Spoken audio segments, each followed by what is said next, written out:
Queridos amigos, muy buenas tardes. Les saludo con muchísimo gusto, Verónica Flamenco, acompañándonos una semana más, bendito sea Dios, con un tema pues muy interesante, como siempre, porque pues yo traigo personas que nos vienen a aportar muchísima luz, muchísima claridad para nuestra vida intelectual, nuestra vida espiritual también, y como fieles católicos cristianos que somos, tenemos esta responsabilidad de seguirnos formando en nuestra fe, la auténtica fe católica. Pues aquí hoy estamos a punto de iniciar con un tema de mucho interés que varias personas ya me lo habían pedido y pues que hoy, bendito sea Dios, se nos da la oportunidad de abordar, y es acerca de la teología de la liberación. ¿Qué es esta teología? En realidad es una teología. ¿Dónde surgió? ¿Quiénes la fundaron? ¿Cuál es el fin de todo esto? ¿Por qué tantos católicos, a lo mejor sin saber, han caído en las enseñanzas erróneas de esta teología de la liberación? ¿Qué podemos hacer como católicos para ir, dando la contrarrevolución a todo esto que se ha infiltrado dentro de la Iglesia Católica? Para esto y muchas preguntas más, nos acompaña el gran sacerdote, a quien yo admiro personalmente muchísimo, al padre Javier Olivera Rabasi, que nos acompaña desde la Argentina. Él, aparte de ser gran sacerdote católico, por supuesto, es doctor en filosofía, doctor también en historia, y me consta, porque aquí tengo otro de los maravillosos libros que el padre ha escrito, para que no te la cuenten, acerca de la historia. Y pues bueno, hoy nos acompaña para venirnos a dar muchísimas respuestas a las preguntas más frecuentes que tenemos acerca de la teología de la liberación. Padre, muy buenas tardes, qué gusto tenerte nuevamente acá. Verónica, muchas gracias por invitarme nuevamente. Gracias. No, un gusto, padre. Y pues bueno, nosotros hemos estado en contacto previamente a este programa para preparar algo un poco más accesible a la gente, ¿no? Acerca de la teología de la liberación. Entonces, padre, nos vamos directo al grano. ¿Qué es esta teología de la liberación y de qué pretende librarnos? Bueno, buenísima la pregunta y te agradezco mucho la invitación porque con la cantidad de cosas que uno a veces tiene para hacer, no puede responder a todas las consultas que nos llegan. Y muchas veces me habían pedido este tema. Entonces dije, bueno, cuando me propusiste hablar sobre la teología latinoamericana de la liberación, dije, bueno, esto es la voz de Dios que me está insistiendo que sí o sí algún día tengo que tocar el tema. Es providencial. Exactamente. O sea que es Bueno, primera vez que tú lo abordas así. Es la primera vez que lo voy a abordar, exactamente. Sí, es un tema, es un tema que yo lo he estudiado en su momento, pero que no lo había escrito así como ahora voy a intentar exponerlo. ¿Qué voy a intentar hacer para que no defraudar a nadie ni es simplemente una introducción a lo que es la teología latinoamericana de la liberación conforme el magisterio de la Iglesia. Y esto va a ser una introducción simplemente. Acá no hay ninguna cosa erudita ni nada. Es para un público en general, al menos para enmarcar el ámbito de lo que vamos a conversar. Excelente. Bueno, a la pregunta, ¿qué es la teología? El nombre completo es Teología Latinoamericana de la Liberación. Bien. La teología latinoamericana de la liberación, en primer lugar, lo que tenemos que decir es que podemos analizar el título, ¿no? Teología Latinoamericana de la Liberación. Bueno, en este caso, tengo que decir de entrada, para ser sucinto, que no es ni teología, ni es latinoamericana, ni libera. ¿Por qué?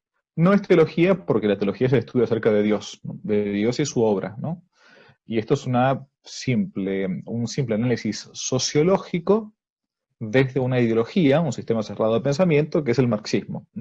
El marxismo aplicado al cristianismo, puntualmente al catolicismo. Entonces no es teología porque ni siquiera liga a Dios con el hombre. Es una visión puramente horizontalista, de aquí abajo. Vamos a ver un poquito después. En segundo lugar, no es latinoamericana, porque no nace en Latinoamérica, no nace en Hispanoamérica, nace en Alemania y nace en Holanda. Y que después la exportan para estos lugares, por eso no existe la teología de la liberación en Europa, por ejemplo. Okay. En Europa están los ideólogos, en todo caso, de la teología de la liberación, pero la exportaron hacia acá. Entonces, si queremos decir que es latinoamericana es porque ha sido importada desde Europa. Desde Agarró forma en Exactamente. Latinoamérica. Aquí la han como aplicado. Es una especie de teología marxista para los países del tercer mundo. Y en tercer lugar, no es de la liberación, porque no libera, sino que ata, esclaviza, subyuga. Entonces, la famosísima teología latinoamericana de liberación no es ni teología ni latinoamericana, ni libertadora, ni libera. ¿Cuándo nace esta teología latinoamericana o pseudo-teología de la liberación? Más o menos por la década del 60, de nuestros años del siglo XX, años 60, ¿no? La época del Mayo francés, la época de las grandes protestas, tanto populares como estudiantiles, bueno, un tiempo muy complicado en el que se vivía después del tiempo de la posguerra, de la posguerra, Segunda Guerra Mundial. Y lo que intenta hacer la teología de la liberación no es tanto una cuestión teórica, ¿no?, sino una pura praxis. Cuando yo hablo de estas palabras praxis, y lo digo en serio, las digo así específicamente, me refiero a una práctica, a un actuar exterior, y esa palabrita es muy específica porque es utilizada por el pensamiento marxista, de corte marxista. La, para Marx, la filosofía no es tanto, no se dedica tanto a analizar la realidad, lo dice él, sino a cambiarla. Esa es la finalidad de la filosofía, cambiar la realidad, cambiar las estructuras de la realidad. Y para esto, Verónica, perdón, pero tengo que sí o sí hacer mención de lo que hablamos en la última vez que nos vimos, que hablamos justamente de esta dialéctica marxista, de esta revolución anticristiana. Sí. Y decíamos, y estoy resumiendo por si alguno no escuchó el anterior, es que el pensamiento marxista tiene una idea de fondo, ¿no? Que en el mundo solamente existe la materia. Solamente la materia.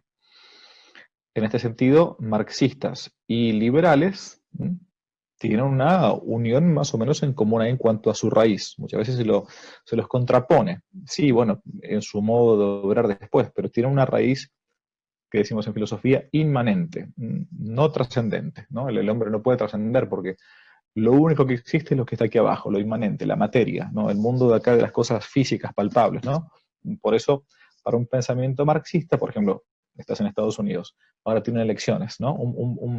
Un típico pensamiento va a ser para alguien que tenga esta ideología marxista es, bueno, ¿con quién me va a ir mejor? ¿Con el gobierno de Trump o el gobierno de Biden? ¿Con cuál de los dos? Y mejor en el sentido económico. Y así esa persona se autodefine como liberal o se autodefine como socialista progresista, de fondo tiene, sin saberlo, un pensamiento materialista. No le importa a él si van a poner o no el aborto, no le importa a él si van a permitir o no, van a alentar el matrimonio de los homosexuales, etcétera. No. ¿Cómo me va a ver a mí, de fondo? Bueno, pensamiento inmanente, no trasciende. Bueno, la teología, o sea, ¿se va entendiendo todo esto más o menos? Voy de poquito. Sí. Bien. Sí. Muy bien. Y los marxistas dicen que la historia va avanzando a partir de choques, de rupturas, de dialécticas, ¿no? Lo que se llama la dialéctica, primero de Fichte, autor idealista alemán, después de Hegel, ¿no? Y entonces a partir de esa dialéctica, esa lucha, que inicialmente fue lucha de clases, después puede ser lucha del trabajador contra el patrón, ahora la lucha del varón contra la mujer, ¿no? Todo el movimiento feminista, estudiantes contra profesores, Mayo francés del año 1968. También esa dialéctica permanente que hace avanzar el mundo, hace avanzar a la historia hacia los marxistas, se da en el ámbito de la religión. Porque el marxismo se dio cuenta que aunque Marx decía que la religión era el opio, era como la droga de los pueblos, sabía que no podían finalmente extirparla, porque el hombre es un hombre naturalmente religioso. Así crea en un Dios falso o en el Dios verdadero, unitrino Jesucristo nuestro Señor. Bueno, muy bien. Entonces, ¿qué sucedió? El marxismo, o la ideología marxista, fue ideando un modo de infiltrar al pensamiento católico por medio de una corriente ideológica. Y esta corriente ideológica se puso de moda entonces en los años 60, especialmente en Latinoamérica. Por eso es que, aunque venía importada desde Europa, se le ha llamado teología latinoamericana de la liberación. Hasta ahí entonces, una mínima síntesis inicial como introducción. Sí. Si puedo continuar o me vas preguntando, como quieras. No, padre, continúa. Creo que llevas un ritmo muy bueno y creo que nos estás adentrando muy bien en esta parte de la historia. O sea, que no es algo, hasta ahorita como lo entiendo, no es algo súper nuevo o que se inventó para nada. en los 60, sino que viene acarreando, viene de la mano, ¿no? Con estas revoluciones comunistas, socialistas. Exacto. Y que viene a tener su culmen, a darle un poco más de forma en Latinoamérica, que la abraza, es exportada desde Europa, y que ahora sí, pues, se le da como esta formalidad de teología de la liberación latinoamericana. Que si no me equivoco, en Perú habrá iniciado. Bueno, hay varios pensadores que son como digamos, los importantes. Uno de los abanderados de la teología de la liberación, sin lugar a dudas, es Gustavo Gutiérrez, ¿no? Uno de los, entre comillas, grandes teólogos. John Sobrino, en Nicaragua, los hermanos Cardenal, ¿no? Yo quiero, si es posible, nada más que mostrarles cómo esta teología de la liberación fue poco a poco como insertándose en el pueblo que se encontraba en gran parte, esto sí, naturalmente hay que decirlo, en muchos lugares de Hispanoamérica los pueblos se encontraban bastante empobrecidos. Por eso es que esta teología de la, entre comillas, liberación, que aboga por el derecho de los pobres, por la opción preferencial por los pobres. Hay un documento interesante que es el documento de Puebla, que habla justamente sobre la opción preferencial por los pobres. Sin embargo, no dicen nada que esa opción preferencial por los pobres, en el documento de Puebla decía así: nosotros los obispos del documento de Puebla bogamos por la opción preferencial por los pobres y los jóvenes. Casualmente, esa segunda parte, los teólogos de avanzada progresista nunca la mencionan. Bien, independientemente de la discusión que uno tenga sobre ese documento o sobre los documentos del documento de Medellín, no importa. Y son los hijos predilectos, ¿no? De los grupos socialistas, o sea, los pobres, obviamente, el proletariado y los jóvenes. Bien, exactamente. ¿Por qué? Porque cuando el pensamiento marxista tiene que comenzar con esta lucha dialéctica, tiene que buscar allí donde hay un cierto descontento, un fermento que permita a estos movimientos marxistas hacer avanzar la rueda de la historia. Entonces tienen que buscar aquellos núcleos que se encuentran como más problemáticos. Y los pobres muchas veces están descontentos. Y es por eso que en Latinoamérica, sobre todo en la década de 60 y 70, esta llamada teología de la liberación abrazó muchísimo a los movimientos de la guerrilla en Latinoamérica. Seguramente ustedes recordarán en uno de los viajes que el Papa Juan Pablo II hace en su momento a Nicaragua, una famosa foto en la que Juan Pablo II está, un video incluso, está como retando con el dedo a un hombre que está arrodillado, ¿no? Bueno, es una foto muy famosa. Este es el sacerdote, poeta, nefasto, absolutamente nefasto, Ernesto Cardenal, ¿no? Quiero que, si es posible, quiero compartir con ustedes algo muy, muy breve, muy cortito, un video que ustedes pueden encontrar en YouTube, que lo pueden encontrar con el nombre de... aquí debería yo poder participar en la pantalla, me parece, si es posible. A ver. Sí, vamos a ver. Si puedo. Apártense de mí ustedes que están bajo maldición. Váyanse al fuego eterno que está preparado para el diablo y sus ángeles.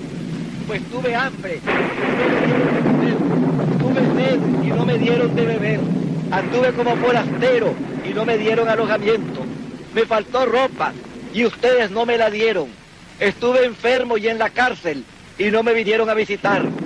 Entonces ellos le dirán: Señor, ¿cuándo te vimos con hambre o sed, o como forastero, o falto de ropa, o enfermo, o en la cárcel, y no te ayudamos? Y el rey les contestará: en verdad les digo que todo lo que no hicieron por una de estas personas, por humildes que sean, tampoco por mí lo hicieron. Luego estos irán al castigo eterno, y los que resultaron justos irán a la vida eterna. Ahora lo interesante es que después él se presenta como es el pueblo, al que se le dio de comer o no se le dio de comer, se le dio ropa o no se le dio ropa, se le ayudó o no se le ayudó. Vamos a ver si tienen algo que comentar del hecho que aquí se presenta a Cristo como el proletario y se presenta al mismo tiempo como Dios y se presenta como juez de las naciones. Entonces se puede decir que con Cristo empezó el pensamiento revolucionario, que después fue haciéndose científico como lo conocemos ahora, pero Cristo no hablaba en ese lenguaje científico, hablaba en esta forma bien sencilla para el pueblo, diciendo que se van a ser separados como las ovejas y los cabros y cosas así. Pero es cierto que donde quiera que hay revolución, ya empieza el juicio. Todas esas armas que aquí se están viendo en esta misa son para Cristo, que es el pobre, para darle ropa al que no tiene, para darle educación al que no tiene, para darle comida al que no tiene, para darle todo, pues, al que no tiene nada. Ahora vamos a pasar entonces a la comunión. Si quieres ayudarme.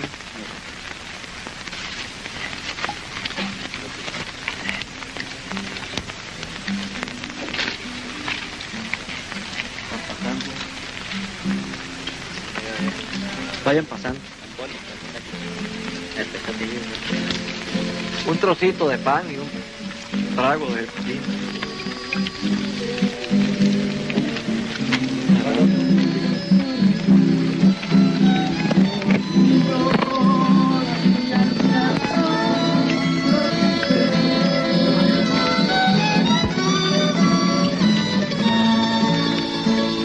Por todos los caminos, veredas y cañadas, diviso Jesucristo, la luz de tu verdad. Vos sos 3 veces santo, vos sos 3 veces justo, liberados del yugo. Pues en toda esta forma que nosotros... Sí. Creo que igual más adelante, si la gente quiere buscar ese video, tomarse el tiempo de verlo completo, lo podemos hacer. Búsquelo como Misa Guerrillera en YouTube. Bien, simplemente yo quería mostrarles esto, que no es una cosa pura, meramente teórica que yo estoy diciendo acá en las nubes de la teología, sino que algo que realmente existe. No era Che Guevara ni Fidel Castro, era un sacerdote. Era un sacerdote.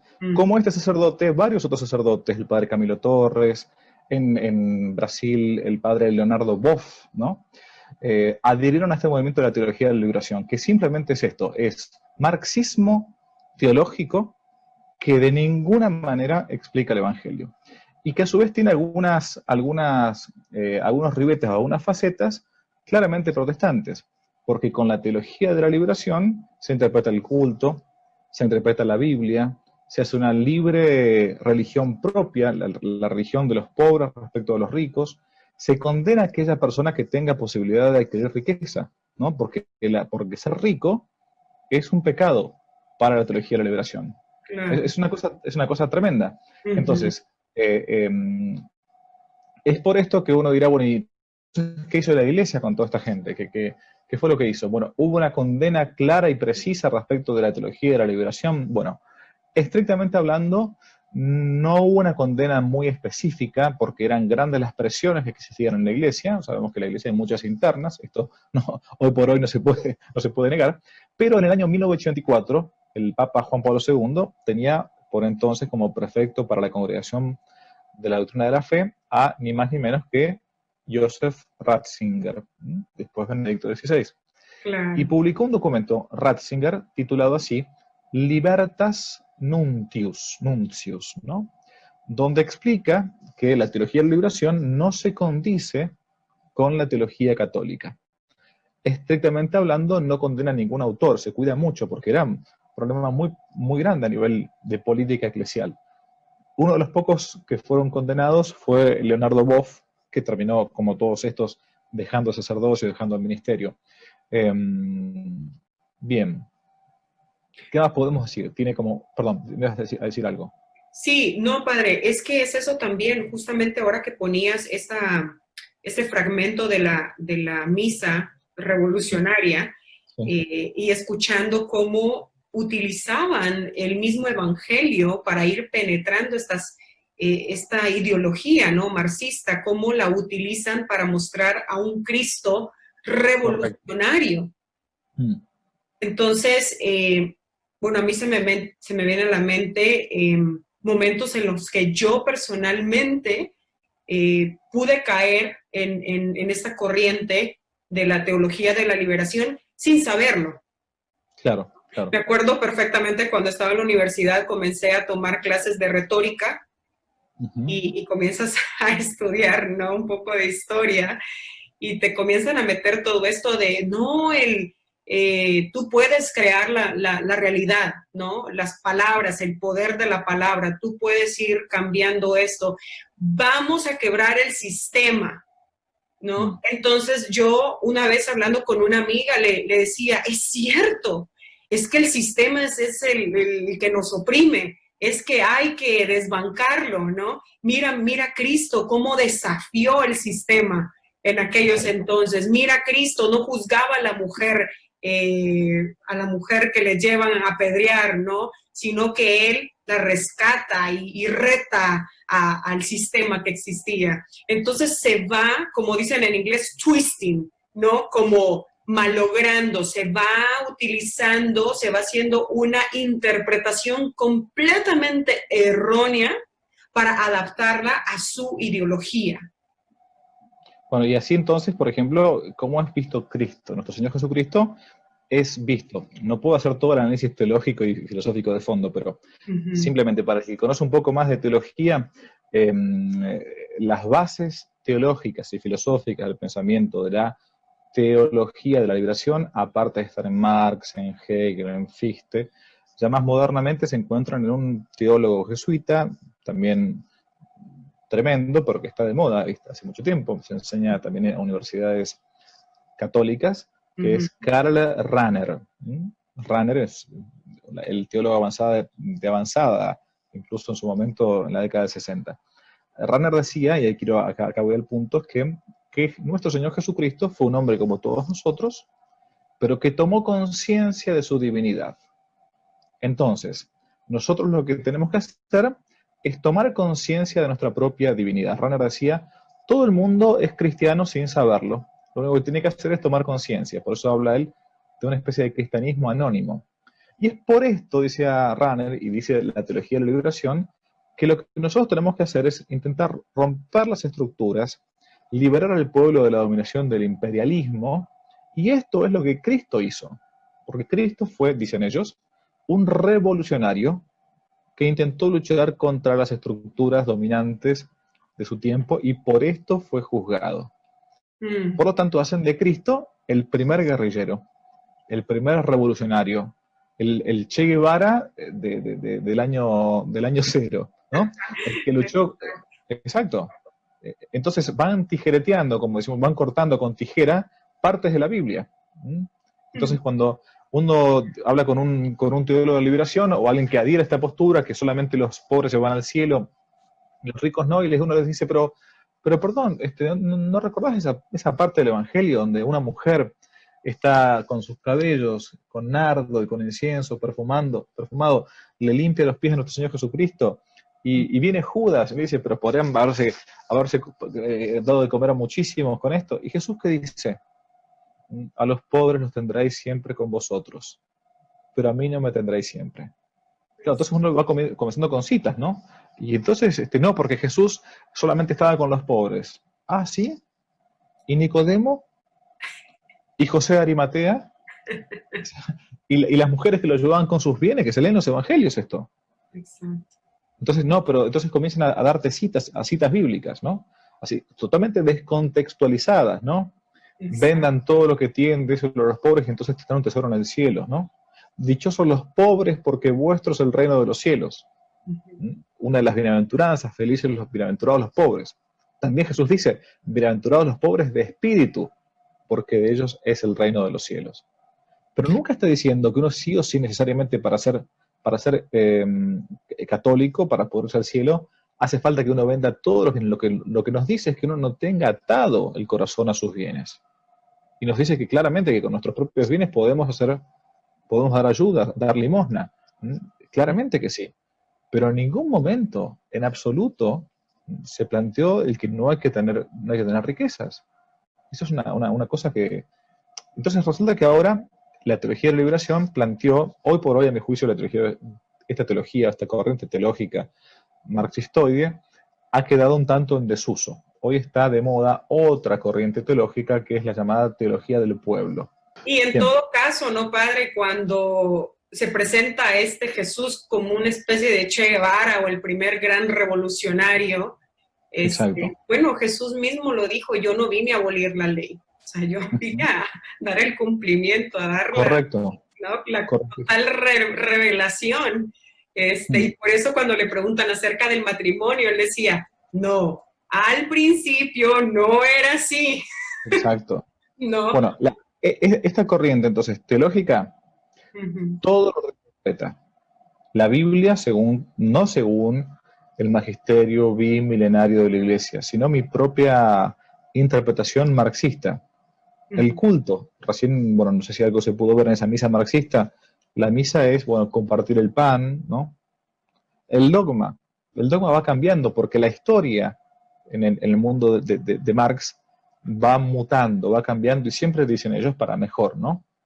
Y entonces es por esto que uno se encuentra que al final lo que ha logrado la teología de la liberación, que hoy por hoy, repito, a mi juicio está perimida, pero ha quedado un resabios tremendo, es que la única función de la Iglesia es darle de comer al hambriento, darle de beber al sediento. Entonces, esto ha sido el acabose, el final de la misión de la Iglesia. Es decir, ¿qué es hoy por hoy la vida misionera? O cuando uno piensa hoy por hoy, una persona en nuestro siglo XXI, a ver, alguien que esté escuchando esto, piensa rápidamente hoy en un misionero. ¿Qué es lo que nos viene a la cabeza como un misionero? Alguien, sacerdote, religioso, laico, que va al África a darle de comer a los pobres negritos del África. Que está muy bien, y está perfecto, es excelente, ¿no? No solamente... Pero al final nos olvidamos una cosa importante cuando uno le opone a estos pseudo teólogos. Pero Jesús dijo, no solo de pan vive el hombre, sino de toda palabra que sale de la boca del Señor. Ya no saben qué decir. Ya no saben qué argumentar. Entonces, hoy por hoy, la teología de la liberación ha hecho que la misión de la Iglesia, que es anunciar el Evangelio a toda la creación, hoy haya quedado como perimida, haya quedado como en desuso. Bueno, diga. No, y lo que tú decías al principio, que es una visión meramente horizontal, o sea, no trasciende, no está tanto en búsqueda de la salvación de las almas, sino más bien de darle de comer al hambriento, que por supuesto es algo que la Iglesia propiamente lo ha hecho desde toda la vida, ¿no? Pero lo principal sabemos que es el alma, la salvación de las almas eternas. Correcto. Mira, nosotros nos habla mucho hoy por hoy en ciertos ambientes católicos de las obras de misericordia corporales, ¿no? Dar de comer al hambriento, dar de beber al sediento, vestir al desnudo, en fin. Pero no se nos dice que hay 7 obras de misericordia más importantes que estas, que son las 7 obras de misericordia espirituales. Enseñar al que no sabe, dar el consejo al que no necesita, sufrir con paciencia las adversidades del prójimo, corregir al que se equivoca, ¿no? Nuestro Señor no vino, de hecho escapaba cuando querían hacerlo a él una especie de Dios de pan, como una especie de salvador de la economía mundial, claro, un hombre que multiplica el pan, o sea, es la gran solución del mundo. Escapado de las multitudes cuando solamente buscaban en él el quererlo convertir en un gran salvador de la humanidad a nivel meramente material. Y en gran parte, en algunos sectores de la iglesia, se ha caído nada más que en esto, que la iglesia hoy por hoy termina siendo una gran ONG, una organización no gubernamental. Y bueno, entonces, cuando la sal pierde su sabor, como dice Jesús, no sirve sino para ser tirada afuera y pisoteada por los hombres. Bueno, esta es la consecuencia de esta ideología nefasta llamada teología de la liberación. Me encanta cómo lo has dicho. Esta es una ideología llamada teología de la liberación. Es que es eso. Aclaramos, no es teología. No puede ser. No nos libera de nada. Si de algo nos libera, es de la verdad. Totalmente. ¿No? Totalmente. Entonces, ¿quién es Jesucristo para la teología de la liberación? Es el hombre el que te hace tomar conciencia. El que así como Él tomó conciencia de que es Dios, nos hace a nosotros tomar conciencia de que también nosotros somos como Dios en la tierra. Y como somos Dios en la tierra, tenemos que procurar salvarnos aquí abajo, en este paraíso terrenal. Acordémonos que el marxismo decía que el paraíso se encontraba acá en la tierra, ¿no? Este es el pensamiento marxista de fondo. Y perdón que yo insista en esto.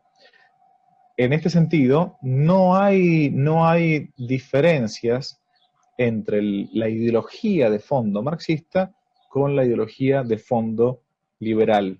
Una inmanencia, un puro horizontalismo aquí abajo. Lo único que importa es lo de aquí abajo. Más allá no hay nada. Nos morimos y no hay nada después de todo esto. Entonces tenemos que solamente preocuparnos por la vida del cuerpo. Porque la vida del alma, o bien todos nos vamos al cielo, ¿no? Porque no hay infierno, dicen ellos, ¿no? O bien, bueno, no hay nada más después de esta vida, entonces simplemente disfrutemos de esta tierra en la que estamos viviendo. Por eso, nuestro Señor Jesucristo, para ellos, reinterpretado, es un hombre como cualquiera de nosotros, un revolucionario, que tomó conciencia de su propia divinidad, y nosotros tenemos que hacer exactamente lo mismo. Siguiendo su camino, somos otros revolucionarios, tenemos que tomar conciencia de que somos Dios, dicen ellos, y por lo tanto, de ese modo salvarnos, y salvar al que tengo al lado. Y hacer avanzar la historia por medio de estas rupturas dialécticas, estas contraposiciones, sobre todo luchando contra aquel que tiene más, porque el que tiene más es el que no está cumpliendo con el papel evangélico y se opone a la doctrina cristiana. Esto es más o menos el planteo. Perdón, diga. No, continúa. No, quería decir simplemente esto, que en ese documento llamado Libertas Nuncius de Ratzinger del año 84, fueron condenadas varias de estas doctrinas, varias de estas posturas, ¿no? Aunque no se nombró a nadie en especial, a ninguno de estos autores en especial. Yo recomiendo, si alguno quiere adentrarse en el planteo de la teología de la liberación, hay un hermoso librito disponible en internet, incluso creo que de modo gratuito y todo, del padre Horacio Bojorge, sacerdote jesuita, bueno, uruguayo, titulado Teologías deicidas, ¿no? Específicamente sobre la teología de la liberación.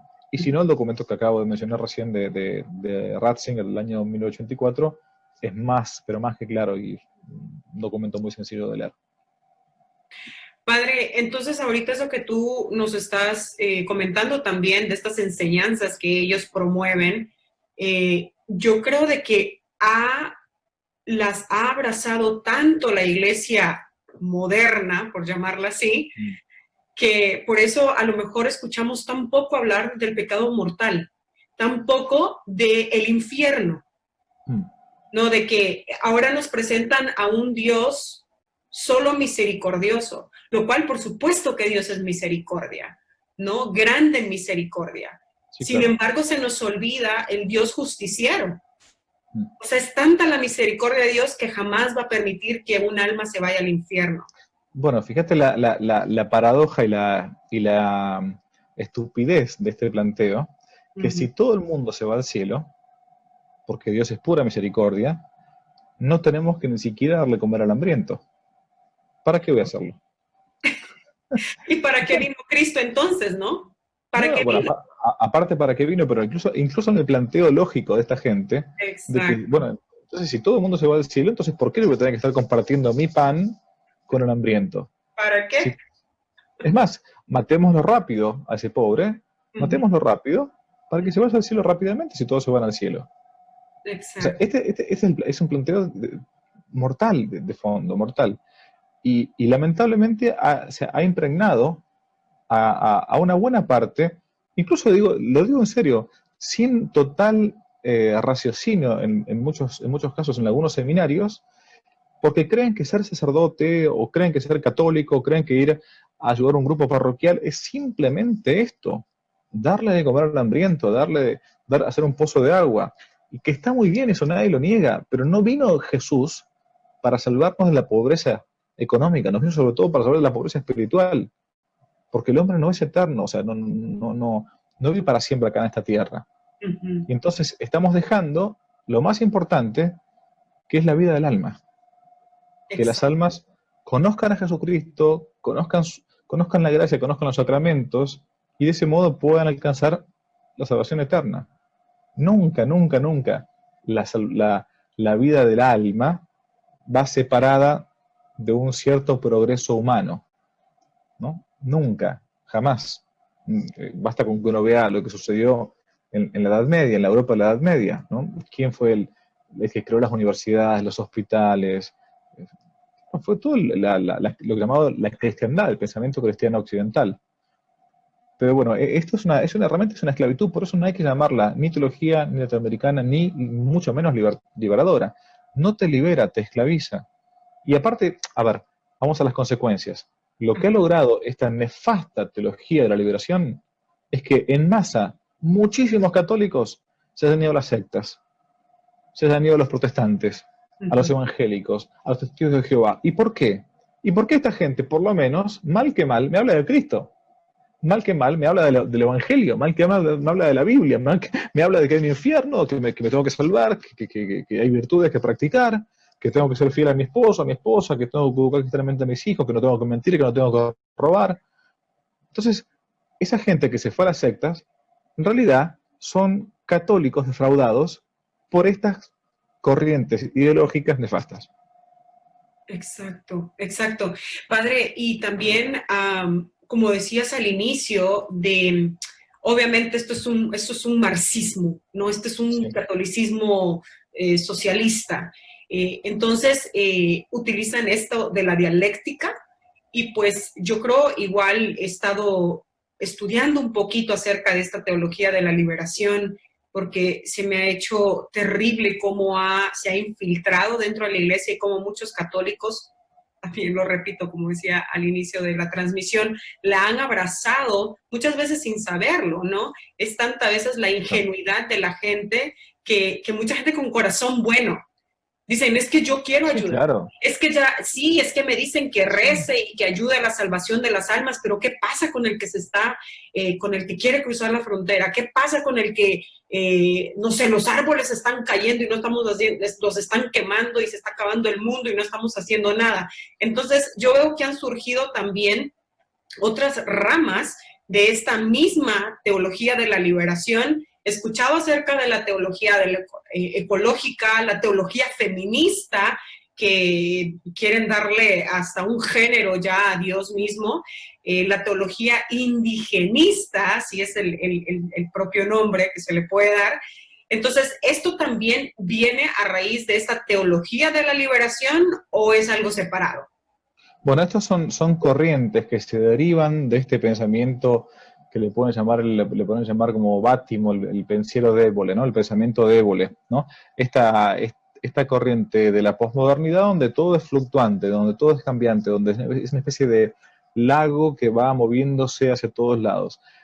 Pero hay una raíz clara que se encuentra en esta teología de la liberación, que después va derivando, pero esto es el inicio nada más, porque hay muchísimas otras corrientes, porque una vez que uno ya dejó el norte en Jesucristo, en la iglesia que él fundó, Jesús fundó nada más que una sola iglesia, no muchas iglesias, ¿no? En la interpretación bimilenaria de la iglesia a lo largo de su magisterio, independientemente de si un papa haya sido más santo o más pecador, pero hay una tradición, una doctrina que se va impartiendo, se va desarrollando, que no cambia.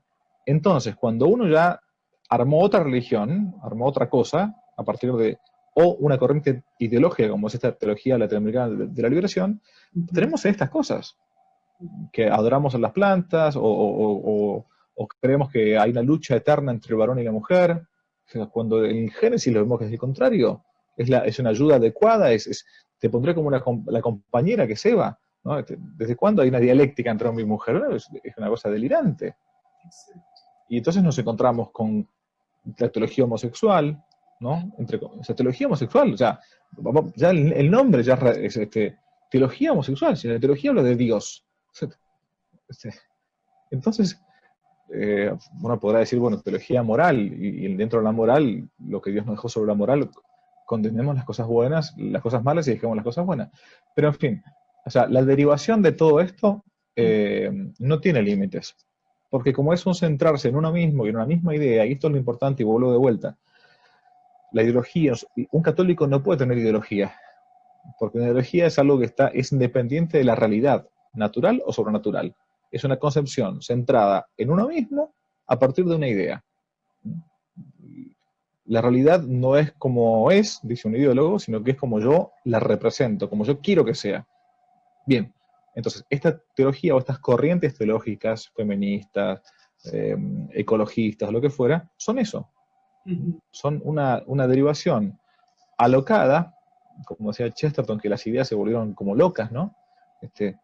Del hombre que se ha desvariado, que ya no sigue más a Dios, sino que se sigue a sí mismo y a sus propias inclinaciones. Padre, también, o sea, todo esto, cómo se ha venido moviendo, cómo lo vemos ahora que ha cobrado, no sé, según lo observo yo, como más fuerza, como por unos años a lo mejor quedó un poco silenciado, pero no dejó de obrar esta teología de la liberación. Entonces ahora lo vemos como más floreciente, si lo podemos decir así. Solamente aquí en Estados Unidos, te pongo algunos ejemplos, ¿no? De muchísimos movimientos, muchas organizaciones que se llaman justicieros sociales o fighting for social justice, ¿no? Peleando por la justicia social. Entonces, poniendo, por ejemplo, ¿no? Aquí te pongo algunos websites, algunos movimientos que han cobrado muchísima fuerza, monjitas por la liberación de la justicia social y toda esta cosa, han creado, de hecho, estas mismas monjitas de Network de Social Justice, han creado esta página para los votantes aquí en Estados Unidos, que se llama Pope Francis Voted, que ellos dicen, bueno, ahí propiamente están motivando a los votantes católicos a que no voten por Donald Trump, por ejemplo. Entonces, habría que crear una teología de la liberación de estas monjitas, para liberarnos de estas monjitas, justamente. Totalmente. Entonces, y lo vemos también con obispos, ¿no? O sea, vemos obispos que están promoviendo por lo menos estas corrientes ideológicas, sino más bien la corriente ideológica mayor, que es la ideología marxista. Y pues, Padre, de alguna manera nos está tocando profundamente, porque es lo que no solamente está en el ámbito público, político, social, que estás escuchando cada vez, ¿no? No, la ecología, hay que salvar el mundo, la cuestión de la inmigración, hay que ayudar al inmigrante, pero no al inmigrante, sino a la inmigración ilegal, ¿no? Hay que llegar a esta igualdad de géneros, hay que abrazar toda la agenda del alfabeto, ¿no? Porque ahora ya no es LGBTQ, sino le están aumentando todas las letras del abecedario. Entonces, todo esto, lo peligroso para mí y lo más terrible es que lo ponen como en un solo... en un bloque. En un bloque, pero junto con la cuestión del aborto, que es el problema humanitario de derechos humanos más crucial, más terrible del tiempo moderno, y que lo pongamos en ese mismo nivel y que la gente ya no pueda diferenciar, Padre, porque se nos han venido metiendo, no solamente, como ya te digo, a nivel político, social, sino dentro de la misma iglesia nos están diciendo esto. ¿Qué hacer? Sí, sí. No, y es por eso que uno ve esta división que hay ya más, cada vez más latente y más evidente en la iglesia, ¿no? Que un obispo te va a decir una cosa, otro te va a decir otra. Hace poquito estaba viendo, mejor dicho, el video que hizo el padre Altman en Estados Unidos, ¿no? Este famoso video polémico que se armó, pero que decía una cantidad de verdades. Al menos yo vi el primer video, ¿no? El primer video que no se podía ser, creo que demócrata o algo así, Sí, no puede católico. ser católico y demócrata, y él daba las razones. ¿Por Pero, qué? a ver, las razones eran correctísimas. Eran correctísimas. Uno no, con los principios que están planteando, y bueno, yo no puedo adherir a algo que está en contra de los principios cristianos, porque yo no soy católico un par de minutos o todo el año y los minutos que voy a votar, no puedo, yo en conciencia está perfecto. Bueno, ¿y qué pasó? Un obispo dijo una cosa, otro obispo dijo otra, uno lo apoyó, otro lo quería censurar. Bueno, a ver, cuando, cuando las cosas son más bien claras y todos seguimos el magisterio de la iglesia, el catecismo, bueno, hay lo que se dice siempre en teología, que la iglesia se mantiene siempre eso es lo bueno de la iglesia, el gran valor, que el semper in idem significa siempre, semper in idem en lo mismo, siempre en lo mismo, ¿no? La iglesia no debe cambiar hoy a lo que se creía en el siglo I después de Cristo. No va cambiando con los tiempos. Se va adoptando en todo caso el mensaje que tiene que dar, cómo tiene que explicarlo. Ahora hablamos por Zoom, por internet, antes lo hacían por carta y papiro, pero no va mutando el mensaje porque no es dueña del mensaje, ¿no? Es la depositaria, o sea, es la que tiene el depósito que recibió, ni más ni menos que de Dios. Entonces no puede cambiar, porque el día que cambie ya deja de ser la iglesia.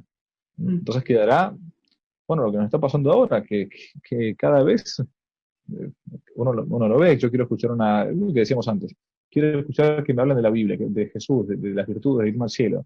El cura de mi parroquia no lo hace. Me está hablando todo el tiempo de la opción por los pobres, que tengo que ser bueno, que los dejo a cualquier inmigrante entrar, sea de cualquier religión que sea, no importa que después venga y degüelle como pasó ahora en París, un musulmán lo degolló a un maestro francés, porque, bueno, en fin.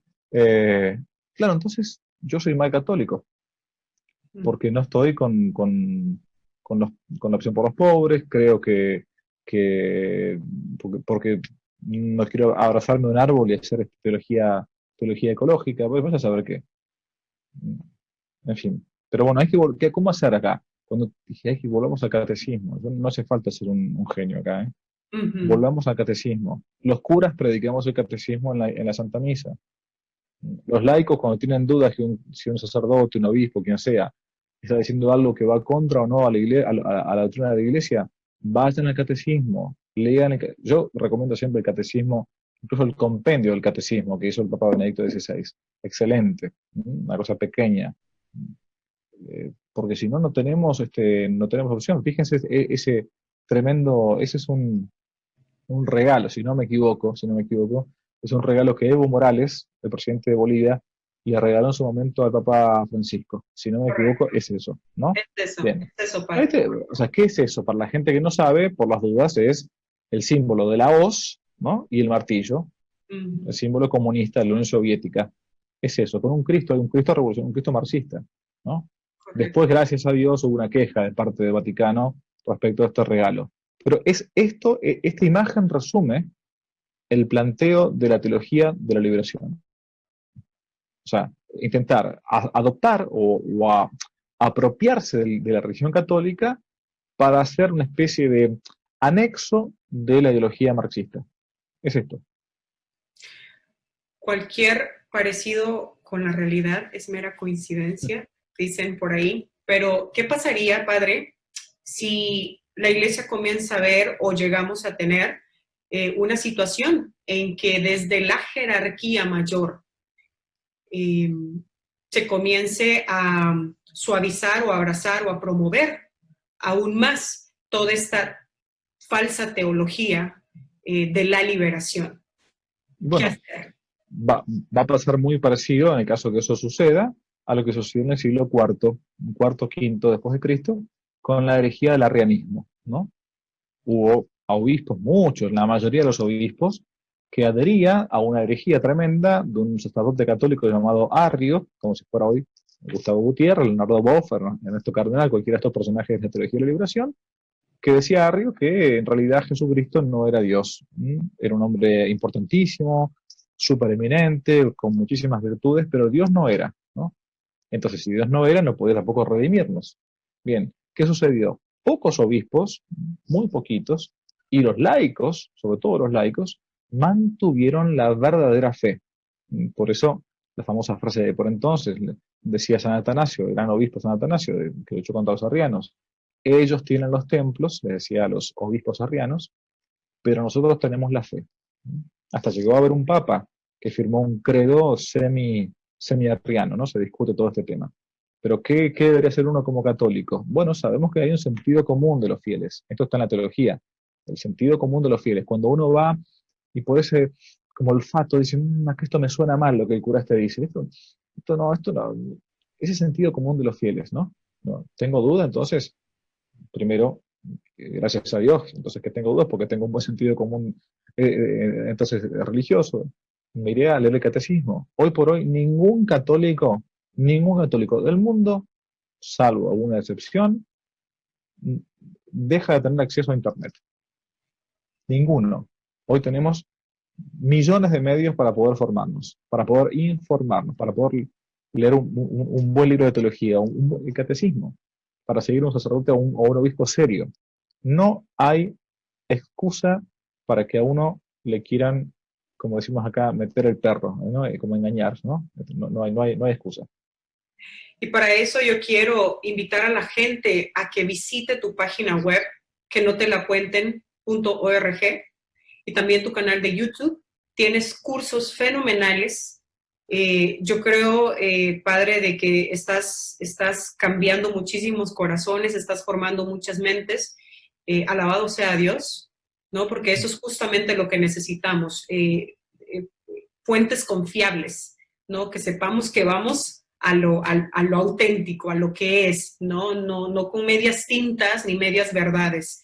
Porque si bien dicen que una media verdad hace más daño que una mentira.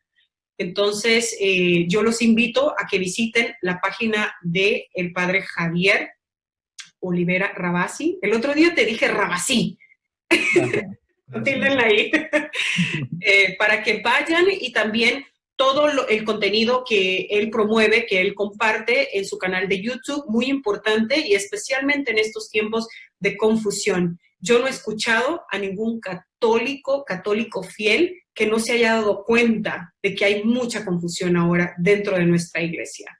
Pero, por supuesto, nosotros pues seguimos a Cristo, su santa iglesia, y pues vamos a seguir, Padre, fieles hasta el final, hasta las últimas consecuencias. Y ante todo esto hay muchísimos sacerdotes, muchos obispos muy buenos, muchos arzobispos que se han pronunciado ante muchas herejías que de pronto están surgiendo, y que ahora pues tenemos el acceso a ver qué dice este obispo, ¿no?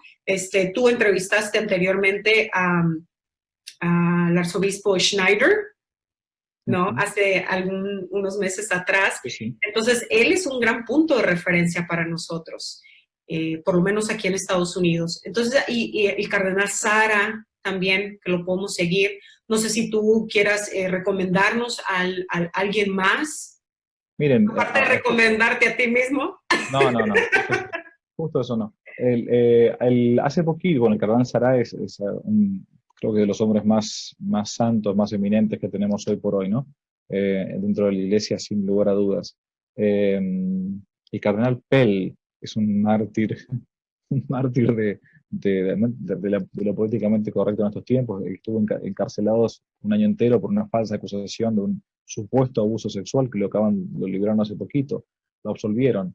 Bueno, Monseñor Schneider, por las dudas, para el que está viendo esto, acaba de publicarse en lengua española el último libro de él, que es una especie de autobiografía, es lindísimo. Se llama Christus Vincit, ¿no? Christus Vincit, donde él toca no solamente parte de su vida, sino la situación actual de la iglesia. Vale la pena, lo acabo de ver que ya ha salido, aparecido creo que desde ayer en Amazon. Oh, wow. Vale la pena, en lengua española, por las dudas. También está en inglés, ¿no? Por cierto. Pero sí, creo que son esas personas que cuando tambalea nuestra fe, bueno, y aparte otra cosa, yo conozco muchos obispos y sacerdotes que son realmente muy buenos,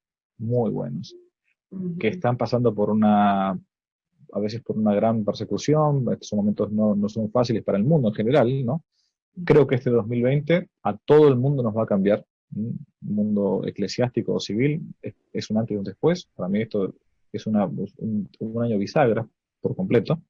Eh, pero hay gente muy buena. Entonces, en eso no hay que perder nunca las esperanzas, no hay que desesperarse, no hay que pensar que ya no queda más nada que hacer. Y si el Señor tuviese que venir mañana, bendito sea Dios, ¿no? Maranatá, dicen los primeros cristianos. Que venga el Señor y la gran alegría. Pero mientras tanto, estemos aquí abajo, hay que dar buen combate. Maranatá, exactamente.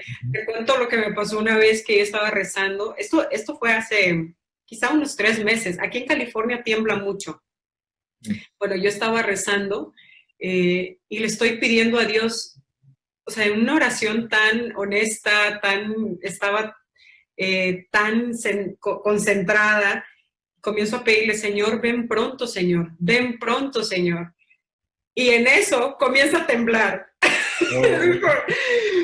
No tan pronto, no tan pronto. Exacto, no tan pronto. Qué rápido contesta, Señor. Pero bueno, estamos de la mano de Él, Cristo vencedor. Él ya venció al mundo. Te agradezco muchísimo, Padre, todo lo que nos has venido a compartir. Yo creo que esto le va a ayudar a la gente a darse cuenta si de pronto ha caído inconscientemente en esta corriente de la falsa teología de la liberación, y que despierten y que recuerden que lo principal es la salvación de nuestras almas. Exacto. ¿No? Exactamente. Si nos puedes despedir con la bendición, Padre final. ¿Cómo no? Bien, entonces pidamos al Señor que, como Él decía, que hay que buscar primero el reino de los cielos, ¿no? El reino de los cielos significa es Cristo mismo, que el resto viene por añadidura. El Señor esté con vosotros y con tu espíritu.